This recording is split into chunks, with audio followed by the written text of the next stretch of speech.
What's up, everyone? Shakiel Mahjouri here for CBS Sports, and you know who this is. He is the reigning, defending, undefeated UFC lightweight champion, defending his crown against Arman Tsarukyan at UFC 311.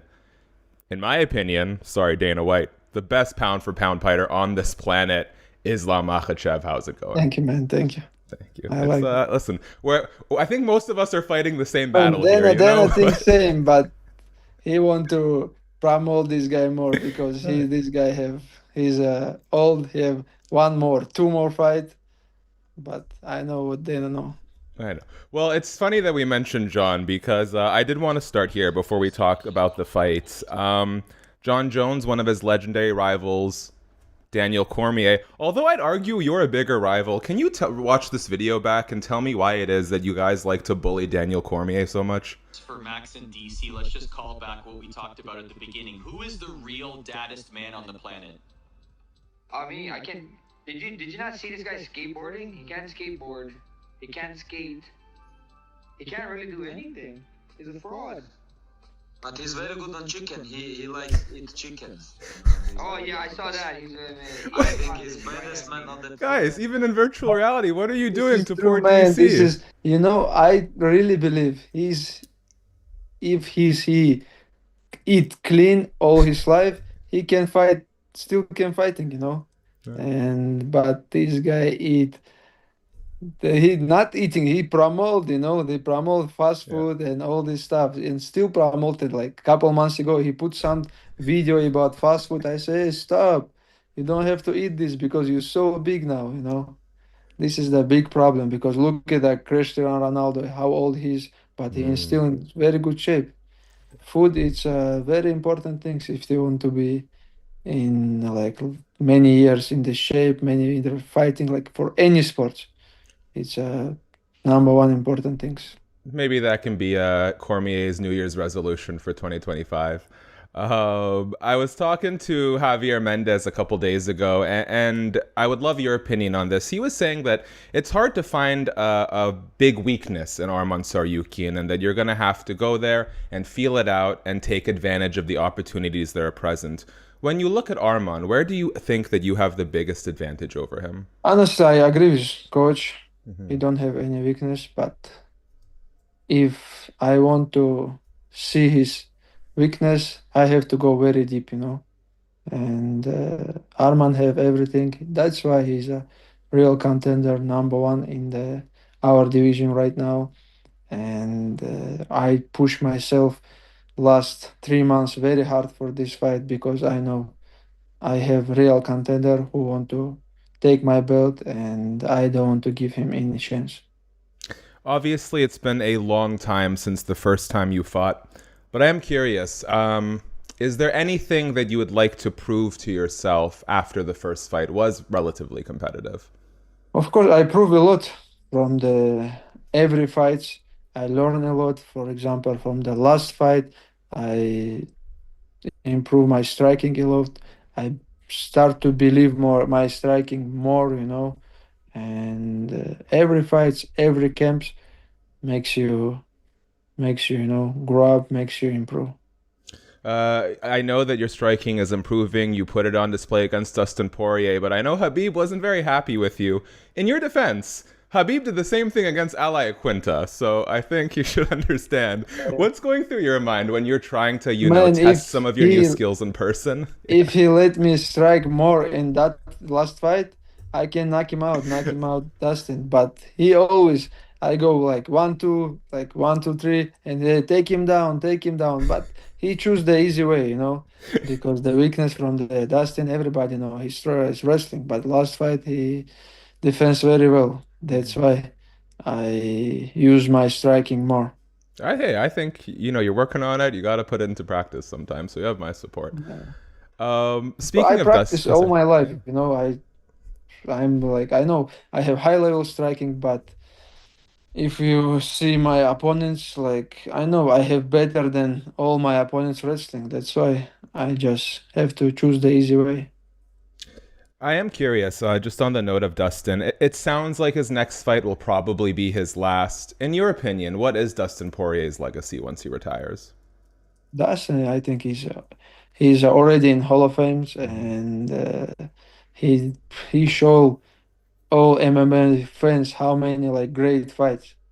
You know, he's one of the big star in our sports. And he's a legend and like person. It's very good man, and I just wish him the best. And I know he can still fighting, and he gonna beat a lot of people.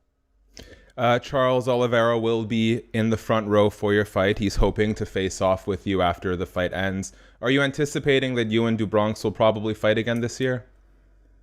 If like people wants, is fame wants, why not? But I don't see he changed something from the first fight.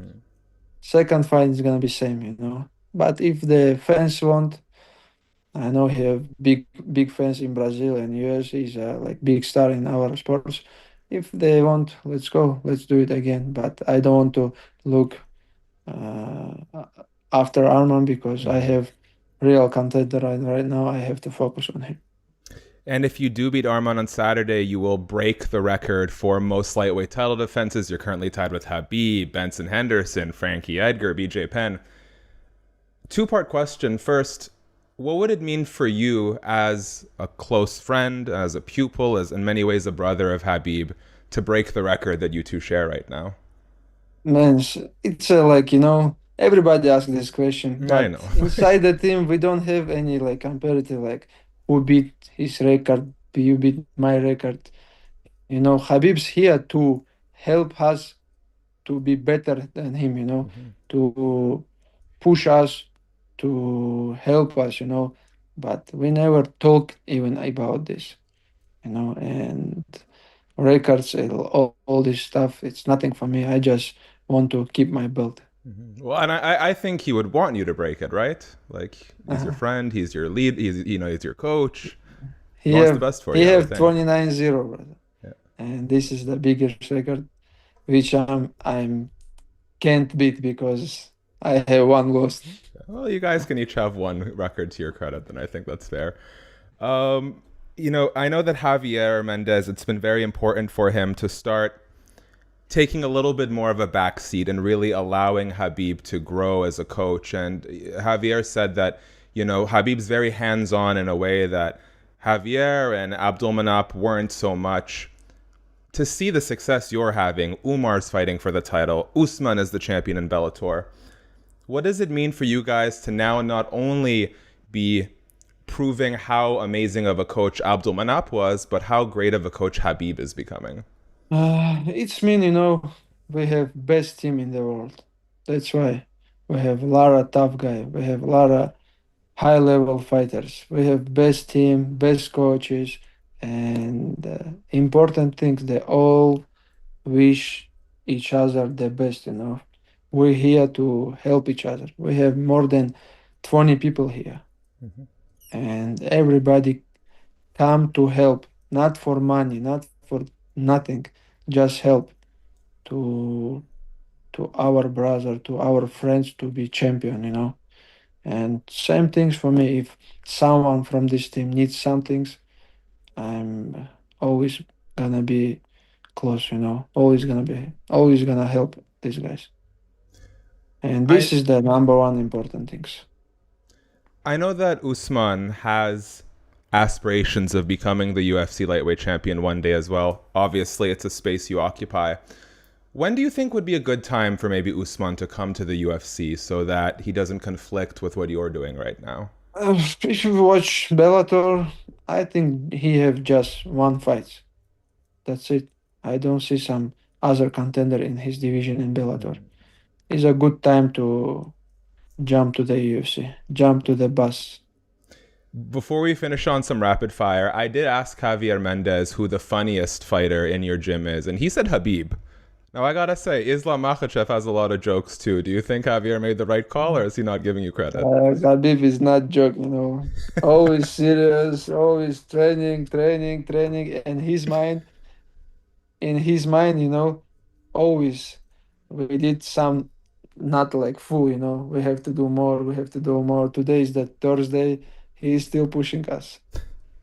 I would like to finish here with some predictions for 2025, if you'll humor me.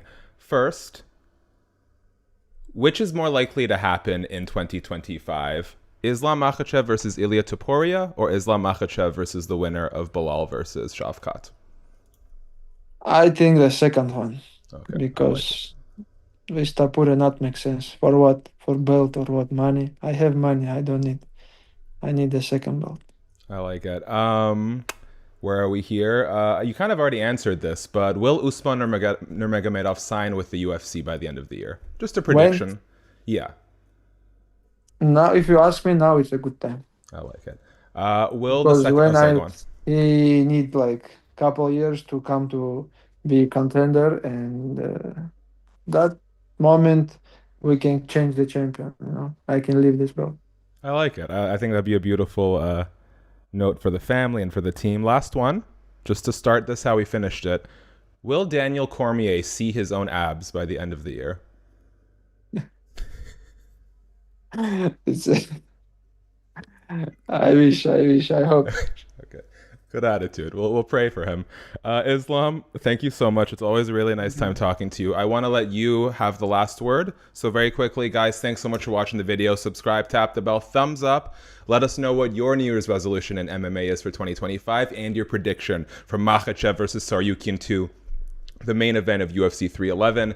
Islam, if there's anything you would like to tell your fans, the floor is yours, my friend. Of course, I always have to say thank you, all my fans. I have a lot of fans in USA and around the world. Thank you. I will show you the best in next week.